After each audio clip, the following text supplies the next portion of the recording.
Well, yeah, man. We've come to a point in time in the year where some guys are getting their dreams made, and some guys are losing their dream all in the same day. I can only imagine. Cut day in the NFL has came and gone, and a lot of guys are sad. There might have been some tears. For sure. There was definitely some disappointment. Anger. And there was some elation on the other side. Facts. So let's just get into it a little bit, man. This is something that I've had experience with. I've been cut in the NFL on cut day a few times. 3 to be exact. Okay. 3 different teams.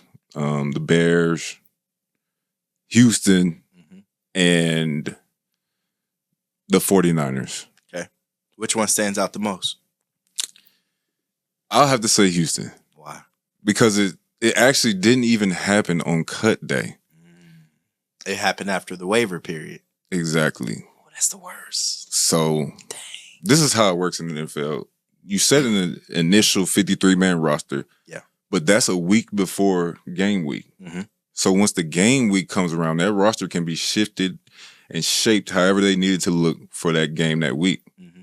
So the initial 53-man roster gets set. They post it on social media. They do their whole thing. Like, these are all the people that made the team. Support pouring in. Everybody, congratulations. This and that. Next thing I know, the next day, I'm getting cut. How do you get cut in a moment like that? What's that process like? Do you get called in the GM's or head coach? Like, tell us about that. Yeah, you get called into the head coach's office, and they basically tell you, we put you on the initial 53 because we want you to stick around. We didn't want you to get picked up off waivers. So we want you to come back to our practice squad. But let me cut you off. So when you get waived like that, after you made the 53, do you not become available to other teams to pick you up again? You do, but these teams are already they're already setting their rosters already. Okay. Got it. So they've already picked from the pool of people that got cut on the initial 53. Okay. And they're setting their rosters up already. So basically they're hiding me. Makes sense. Okay, that makes a lot of sense. Okay. Yeah. I didn't understand that. They're basically trying to hide me on the 53 until everybody else has made their moves, and then Once they cut me and bring me back to practice squad. That's crazy. So I'm hot. I'm hot at this moment. I look crazy because everybody done said congratulations. Everybody's cheered at everything. And next thing I know, I'm cut. And I got to explain to people, I actually didn't make the team. It's actually crazy. It's crazy. So, and it's hard, bro. I know how a lot of these guys are feeling. Because every time after you got cut, you still had an opportunity to go back and go play that season. I did. I never got cut, and that was it for me. Okay.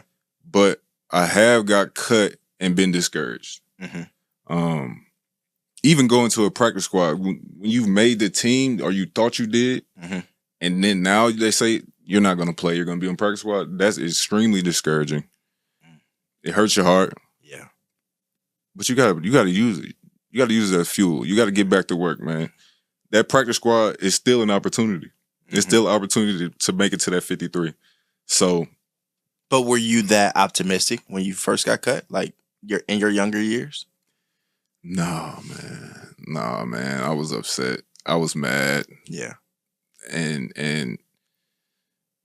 it was easy for me to blame somebody else instead of looking in the mirror. That's something that I've learned as I've grown and with maturity and age. Like, you always could have did something different. You always could have did something better. So it's never a point where you should be pointing the finger.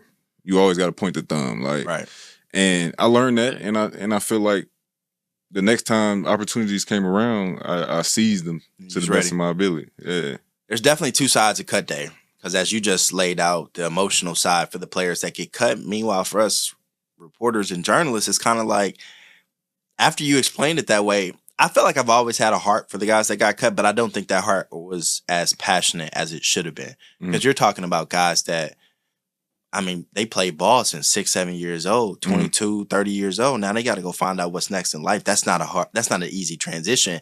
And sometimes we look at those, what is it, like 37 players that get cut, and we just be like, I mean, we expected them to get cut. Like, it is what it is. Like, these are the players on the roster. So I think reporters can be a little bit more empathetic and have a little bit more sympathy for the guys in these situations, because it is tough and drastic for them.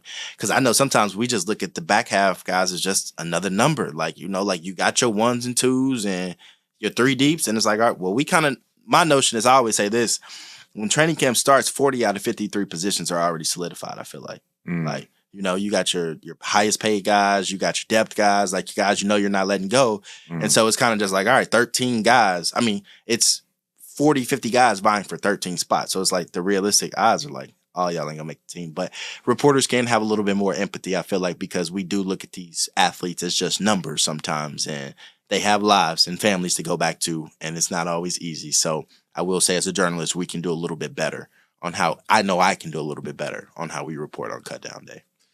Yeah, man. And it's kind of like you said, like the viewer or the listener is interested in something, and they're not really too interested in the guys that got cut, right? Which is unfortunate.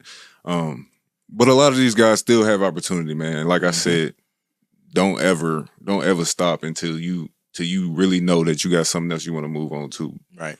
It's always a chance, man. Keep going. And that's what you're telling yourself right now, even though you ain't been cut, but you're telling yourself it's still a chance.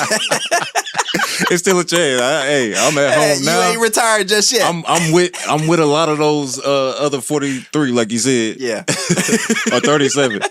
I'm right at home with them. Right. But I'm still working. Like I said, I'm working every day, bro. I saw the workout video. That's looking good, baby. Just got to get a team so we can go put those workouts into action and whatnot. Stand for the truth, otherwise take a knee. Made it to the league, now we got to take the lead.